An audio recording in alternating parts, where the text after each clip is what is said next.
J'ai l'impression que chaque fois que je vais enregistrer, je vais être comme ça.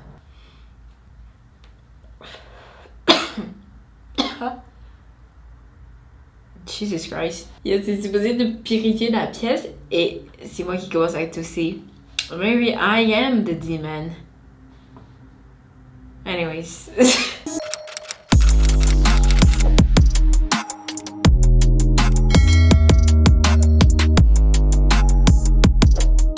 What's up guys? Oh my god, I am back. Yes, I know. Consistency. C'est quoi l'autre mot? Consistance. Ouais, Bintou. Ouais, la vraie Bintou. Qu'est-ce qui lui est arrivé? Je sais, ça fait peur, c'est bizarre. Pour le moment, j'ai pas encore manqué une semaine sans vidéo. Enfin, je crois. Ok, bon, what's up? J'espère que vous allez bien. J'ai pris un peu plus de temps que prévu parce que la vidéo que je voulais vous envoyer aujourd'hui, ok, je savais pas si je voulais faire un voice-over ou je voulais filmer une vidéo où je suis assise. Je ne veux absolument pas poster 2 vidéos actu de suite. Je veux quand même vous faire l'effort de diversifier le contenu. Ça va prendre le temps que ça va prendre, mais je vais poster l'idée que j'avais en tête et ensuite je peux vous poster une vidéo actu. Mais je veux quand même faire ça dans un certain ordre, d'une certaine manière, etc. Alors aujourd'hui, comme vous avez vu dans le titre, il faut qu'on parle. Vous savez que ça c'est une petite série sur ma chaîne. Tu sais, j'aimais bien le faut qu'on parle. 2 points et tu mets le nom d'une personne ou d'un événement, etc. Et aujourd'hui, je reviens en force avec cette série. On va parler de Brittany Griner. Is it Griner? Griner. Vous savez que j'ai tellement de difficultés avec les noms. Si j'écorche son nom, c'est pas volontaire. Quand j'ai lu en fait cette affaire, je me suis dit, il n'y a pas moyen en fait que je ne parle pas de ça sur ma chaîne YouTube. Bon, j'espère que vous avez tous dont vous avez besoin parce que on commence. Alors, nous sommes le 17 février 2022. Dans un aéroport proche de Moscou se fait arrêter Brittany Griner, une joueuse de basket originaire de la ville d'Olson au Texas, seulement âgée de 37 ans. La cause de son arrestation, des cartouches de vapotage contenant de l'huile de hashish, soit 0,7 g de THC, ont été détectés dans sa valise par un chien des douanes. C'est alors que Miss Griner a été placée en garde à vue en Russie et a été accusée de trafic de stupéfiants dans un pays où la marijuana est illégale. Ce n'est seulement que le 5 mars, 17 jours après son arrestation, que la nouvelle a été publiée dans les médias. Cette annonce a été faite par une agence de presse russe appartenant à l'État qui avait réussi à identifier la joueuse comme étant Brittany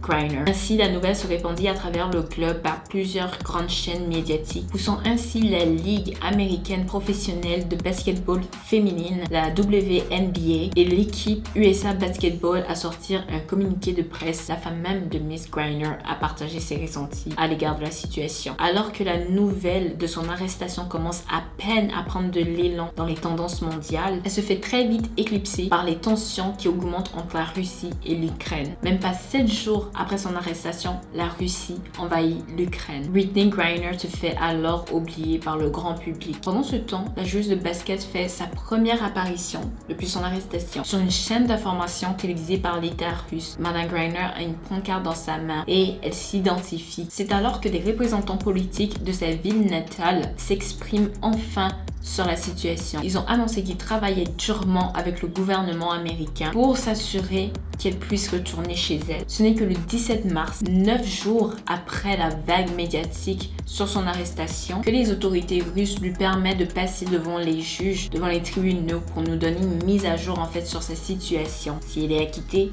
ou elle doit rester plus longtemps. Après son audience, la TASS, l'agent de presse de l'État, a en fait rapporté que Griner avait été condamné à rester 2 mois de plus en détention. La raison? Les tribunaux ont simplement donné feu vert à une demande d'enquête sur la situation. Dans le même élan, sa détention a été rallongée jusqu'au 19 mai. Un mois après son arrestation, le 23 mars, elle rencontre enfin un fonctionnaire du gouvernement américain. Le porte-parole, Ned Price, aussi connu sous le nom d'Edward Price, a été envoyé sur le terrain. Après leur rencontre, il dit « Nous continuerons à travailler en étroite collaboration avec son équipe juridique, avec son entourage pour veiller à ce qu'elle soit traitée équitablement et que ses droits soient respectés. » Avant même que le jour J arrive, il nous est annoncé par son avocat Alexander Boykov que son temps de détention a été encore rallongé, mais que cela voulait dire dire qu'une date allait très bientôt arriver par rapport à quand est-ce que son procès allait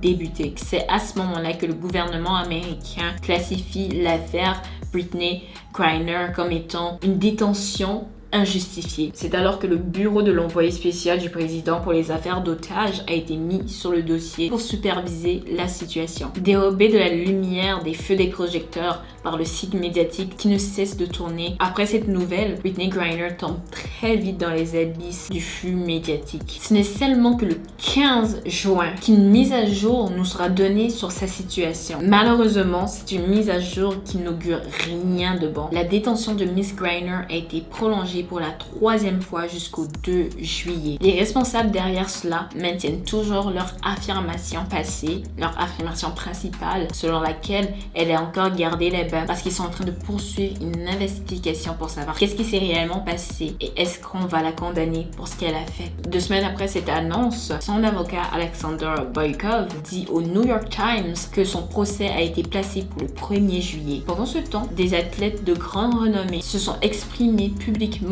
sur la situation et ne se sont pas gênés en fait de montrer leur soutien pour Brittney Griner. D'ailleurs, la Maison des Congrès a même passé un acte bipartite en fait pour encourager la Russie à libérer Griner. Maintenant, nous faisons un bond dans le temps. Bien sûr, à chaque fois que je fais un bond dans le temps, c'est parce que plus rien ne nous est dit. Maintenant, nous retrouvons le 1er juillet. Son procès commence plus de 4 mois après son arrestation. En fait, le prosécuteur l'accuse d'avoir déplacé une quantité importante, 0,7 grammes, dans un vape. Une quantité importante d'huile de cannabis. Ils ont d'ailleurs interrogé les agents de la douane qui l'ont interpellé et qui ont fouillé ses bagages. Bien sûr, plus c'est dit en cours. Je n'ai pas ces informations-là parce que c'est privé, c'est classifié. Mais tout ce qu'on sait, c'est que le 1er jour, toutes les accusations, etc., contre elle, ont été déposées sur table et y parlaient. Le 4 juillet, d'ailleurs, un représentant de Griner a publié des extraits d'une note qu'elle a écrite et envoyée à Joe Biden. Je vais vous lire ce qu'elle a dit. « Je suis terrifiée à l'idée d'être ici pour toujours. Je me rends compte que vous avez tant à faire. Mais s'il vous plaît, ne m'oubliez pas et les autres détenus. » Parce que bien sûr, il existe d'autres Américains aussi dans les prisons russes. Brittney Griner est juste une star qui vient d'être ajoutée au tout. Je continue. S'il vous plaît, faites tout ce que vous pouvez pour nous ramener à la maison. J'ai voté pour la première fois de ma vie en 2020 et j'ai voté pour vous. J'ai encore tant de bien à faire avec ma liberté que vous pouvez aider à restaurer. Pourtant, de son côté, de manière assez ironique, la femme de Griner s'appelle Cherelle Griner. En fait, elle a publié comme quoi elle n'a totalement pas confiance en l'administration de Biden. Elle ne veut pas mettre toute sa confiance en eux parce qu'elle a l'impression qu'ils ne vont pas faire ce qu'ils sont supposés de faire et ils ne vont pas faire le maximum en fait pour libérer une femme noire afro-américaine. En plus de ça, gay. À ce qui paraît, carrément, Biden et Kamala Harris ont fait un appel et ils ont parlé en fait à Cherelle et ils l'ont rassurée.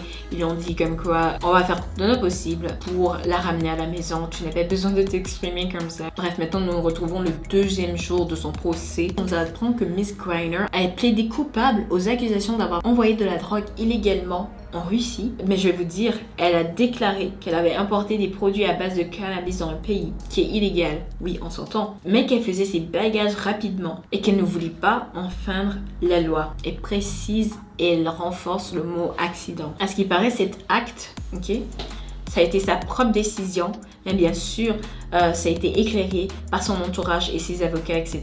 Le jour suivant, en fait, ses coéquipières en Russie viennent témoigner en son nom. Lors de la 3e audience, ils ont fait l'éloge, en fait, des contributions qu'apportait Miss Griner à l'équipe. Le directeur de l'équipe a même témoigné des capacités exceptionnelles qu'elle aurait. Tu sais, ils étaient vraiment là pour dire que Brittney Griner, elle apporte des choses à son équipe. C'est son absence sera remarqué. C'est une bonne personne. Ensuite, le 15 juillet arrive sa 4e audience, là où un docteur est envoyé en cours. Et ce docteur va en fait témoin du dossier médical de Brittney Griner par rapport à tous les tests qui ont été faits. Parce que c'est une athlète, plusieurs tests sont faits pour savoir si elle prend de la stéroïde, ce genre de drogue-là, qui permettent à certains athlètes d'atteindre un niveau de performance exceptionnel qui ne serait pas nécessairement possible d'atteindre sans drogue. Bref, la semaine suivante, soit le 26 juillet, je vous dirais que c'est un peu la continuation de la même chose. C'est ces tests de dopage, son dossier est impeccable. Le 26 juillet, un autre expert est venu pour encore rentrer en profondeur dans qu'est-ce que la marijuana fait pour certaines personnes, pour leur santé, etc.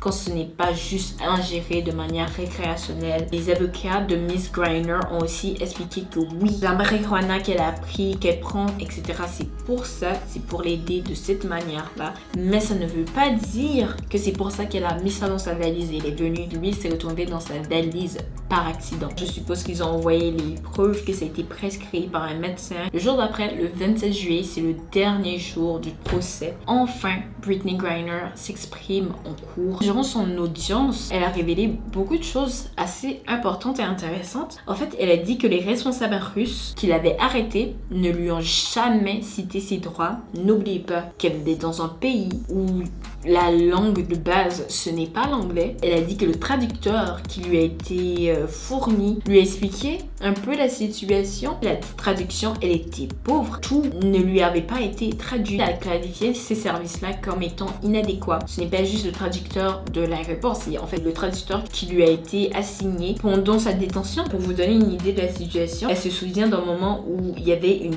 pile, de papier, etc. Et elle a demandé, qu'est-ce qui se passe, etc. Est-ce que vous pouvez m'expliquer, tous ces documents-là, pourquoi je suis arrêtée, etc. La personne a vraiment jeté un coup d'œil, bref, à toute la pile de documents qu'il y avait sur la table et il l'a regardé et il lui a juste dit vous êtes coupable, en gros. Il n'est pas rentré dans les détails, il n'est pas rentré dans les détails des accusations, il a rien dit du tout. Durant son audience, elle a aussi déclaré que elle comprend et sait que ce produit-là, l'huile de hashish, etc., la marijuana, ce n'est pas légal en Russie, mais en fait, elle n'a aucune idée de comment ça s'est retrouvé dans son sac. Elle répète encore qu'elle avait aucune intention de briser les lois du pays. Elle était stressée, elle était pressée et en plus de ça, elle venait de se remettre du Covid-19. Elle a aussi dit que durant son arrestation, elle n'a pas eu droit tout de suite à un avocat. Elle a juste été arrêtée et envoyée en détention. Donc forcée à signer des documents qu'elle ne comprenait pas, qui n'étaient même pas dans sa langue. Et quelques jours après que cela est arrivé, on lui a envoyé en audience, en cours, pour lui expliquer pourquoi elle se retrouvait là où elle était. Et ils lui ont donné une traduction encore très brève de qu'est-ce qu'elle avait fait. Encore, pour vous dire qu'elle ne comprenait absolument pas pourquoi elle était où elle était. Elle avait une idée vague de ce qu'elle avait fait. En même temps, c'était tellement sévère que dans un sens, elle ne comprenait pas en fait la situation et aussi la gravité de la situation. Plus tard, dans la même journée, aux États-Unis, ils savaient un peu que c'était le dernier jour de son procès. En fait, l'administration de Biden propose un autre accord à la Russie. Ces propositions d'accord-là, c'était non seulement pour libérer, oui, Brittney Griner, mais c'était aussi pour libérer le Canadien-Américain Paul Whelan. Il a été arrêté en décembre, je pense, 2018. Il a été accusé d'espionnage et il a été condamné à 16 ans de prison. La Maison-Blanche a proposé que vous nous envoyez ces deux personnes-là et en échange, on va vous donner quelqu'un qu'on a condamné dans le pays qui est russe. En fait, son nom, c'est Victor Bout. Il a été condamné pour trafic d'armes et actuellement, il purge une peine de 25 ans de prison. Quand cette nouvelle-là était sortie, ils ont dit qu'ils étaient en discussion pendant des semaines, depuis des semaines en fait, avec le gouvernement russe. Ils ont même dit que maintenant, ils allaient discuter avec le ministre russe des Affaires étrangères. Tout ça. Donc, c'était en développement. Pour le moment, on n'a aucune idée de qu'est-ce qui se passe. Il leur prendra en fait plusieurs jours pour délibérer et parler de la situation entre eux. Bon, qu'est-ce qu'on va faire? On a entendu qu'est-ce qu'elle avait à dire, on a entendu les témoignages, blablabla. Le 4 août, ce mois-ci, carrément il y a quelques jours, Brittney Griner a malheureusement été condamnée à 9 ans de prison pour 0,7 grammes de THC. En fait, on lui a donné exactement 1 an de moins que le nombre d'années maximal que tu peux écoper pour ce qu'elle a fait. Bref, pour le moment, tout ce qu'on sait, c'est que les avocats, bien sûr, de Miss Griner refuse d'abandonner la situation. Son épouse, elle est dévastée, mais en même temps, elle dit on va bien sûr continuer à se battre pour toi. Plusieurs célébrités, plein de gens parlent encore plus en fait de la situation. Le président Joe Biden, il a déclaré que c'est inacceptable en fait. Qu'est-ce qui y est arrivé? Ça se voit qu'à un certain niveau, Brittney Griner, elle est plus une prisonnière politique qu'autre chose. En fait, je vais vous montrer c'est quoi 0,7 grammes de THC dans un vape. En fait, actuellement, Brittney Griner est en prison pour 9 ans à cause qu'elle avait un vape comme ça. La plupart des personnes qui sont contre elle, c'est soit des gens ignorants, c'est soit des gens, des trolls, ou c'est soit des conservatistes. Ça constitue un peu la population des gens qui sont comme tu fais le crime, tu payes le prix, tu fais la peine. Mais en fait, le crime dans cette situation-ci, le crime n'équivaut pas à la sentence qui lui a été donnée. Là, on parle de trafic de drogue. Il y a plein de choses qui viennent en fait avec ces accusations-là et combien de choses ont été trouvées avec toi qui va faire en sorte que, oui, 10 ans ou 9 ans vont être donnés. Mais ce qui a été trouvé avec Brittney Griner, c'est carrément quelque chose qui va être consommé par juste elle-même. Juste peut-être les personnes qui ne sont pas au courant de qu'est-ce qui se passe actuellement dans les médias ou juste dans la politique vont pas se rendre compte de ce qui est en train de se passer. Par exemple, le fait qu'actuellement la Russie et les États-Unis ils ne s'entendent pas du tout. Il y a certaines personnes qui disent non, le vape il a été planté sur elle. Moi j'ai l'impression que les gens qui disent ça, c'est juste eux qui, je sais pas, ils essaient de dire quelque chose pour l'aider en quelque sorte ou pour essayer de pencher la faveur du public vers elle, mais le truc c'est qu'elle a dit en cours qu'elle n'a pas fait exprès, donc on ne peut pas dire que c'est un vape qui a été planté sur elle par exprès pour qu'elle se fasse attraper etc et envoyer en prison. Non, c'est une situation en fait qui crée beaucoup de conversations. Il y a certaines personnes qui disent que elle n'est pas la première personne qui se retrouvent dans une situation pareille. Il y a d'autres personnes actuellement qui sont dans le système, qui sont en prison pour des choses super minimes comme ça, mais vous parlez pas d'eux, mais vous allez parler d'elles. Moi, je vais quand même jouer l'avocate du diable, vous savez, c'est une célébrité, ça va toucher les médias. Je sais pas, Johnson ou Fatou du coin là, qui se fait arrêter avec la même quantité de drogue sur elle et qui va en prison. Vous comprenez que c'est des gens avec zéro influence. Malheureusement, c'est triste à dire, c'est violent à dire, mais c'est vrai, c'est des personnes sans influence. S'ils n'ont pas quelqu'un à l'extérieur qui a une plateforme ou qui est prêt à se battre pour eux, on n'entendra jamais parler de ces situations-là. Mais pourtant, ça ne veut pas dire que la situation de Brittney Griner n'est pas surlignée. C'est une situation aussi malheureusement qui expose le racisme systématique parce qu'une étudiante a été arrêtée avec beaucoup plus de marijuana sur elle que Brittney Griner, mais pourtant on lui a juste donné une amende et on l'a rapatriée chez elle. Techniquement, c'était tout ce que Brittney Griner était supposée décoper. Une amende, avertissement, fait des excuses publiques à notre pays. Peut-être même, tu sais quoi, tu pourras pas jouer cette saison, retourne chez toi. Je sais pas, pendant 18 mois, tu peux pas venir dans notre pays. Tu sais, ils auraient pu donner tout ça. Mais 9 ans de prison pour ça, pour vraiment être fou, pour dire qu'elle mérite d'être en prison pour aussi longtemps. Ce n'est pas possible et ce n'est pas normal. Personnellement, je ne pense pas qu'elle va faire les 9 ans de prison. Ce n'est pas possible. C'est littéralement une violation de droits humains. Mais par contre, je vais pas vous mentir, ça c'est quelque chose qu'on sait depuis de longues années. Ce n'est pas quelque chose de nouveau. La Russie est un des pays au monde qui a les lois les plus sévères sur la drogue. Je dirais carrément, ils ont une tolérance zéro pour la drogue, la distribution de drogue, la consommation récréationnelle de drogue, même si c'est des drogues qui vont pas tuer. C'est vrai que c'est une histoire où on est beaucoup mitigé là-dessus parce qu'il y a plusieurs choses qui jouent pour elle et contre elle. Mais en même temps, tu sais, à la place de dire qu'il y a des gens qui sont en prison pour la même chose qu'elle, pour ça, elle mérite pas toute l'attention qu'elle est en train de recevoir. À la place de sortir de telles affirmations aussi grotesques qu'ils sont, la situation de Brittney Griner peut littéralement être utilisée pour dire voilà le cas de cette personne-ci. Je sais pas, mon oncle ou je sais pas, mon meilleur ami aussi, juste une personne que j'ai vue sur internet qui a été arrêtée pour cette quantité-là de drogue. Oui, peut-être c'est de la cocaïne, oui, c'est ci, oui, c'est ça, mais c'est pas avec l'intention de revendre, c'est juste une personne avec un problème de dépendance qui s'est fait prendre avec de la drogue qui est illégale, oui. Partager ces histoires-là, demander à ce que, oui, ces personnes-là soient libérées, ce n'est pas juste aux États-Unis, c'est aussi au Canada, c'est aussi en France, c'est aussi en Norvège, c'est aussi en Afrique, c'est partout dans le monde. Vous pouvez utiliser la faire Grindr pour en même temps booster l'histoire d'une autre personne sans nécessairement dire que la meuf mérite d'être en prison. En fait, la réaction de certaines personnes face à cette situation, moi jusqu'à aujourd'hui je suis encore bouche bée, bizarre, les gens sont étranges, mais quoi de nouveau? Bref, parlez-moi en commentaire en fait par rapport à cette situation. Dites-moi qu'est-ce que vous ressentez, dites-moi si c'est la première fois que vous avez entendu parler d'elle, de son histoire. Dites-moi, est-ce que bon, vous trouvez que la peine équivaut le crime? Dites-moi en commentaire qu'est-ce que vous pensez réellement de la situation. Encore, comme je vous l'ai dit, je vais peut-être prendre un tout petit peu de temps avant de répondre à vos commentaires, mais je vais répondre à tous les commentaires, toujours.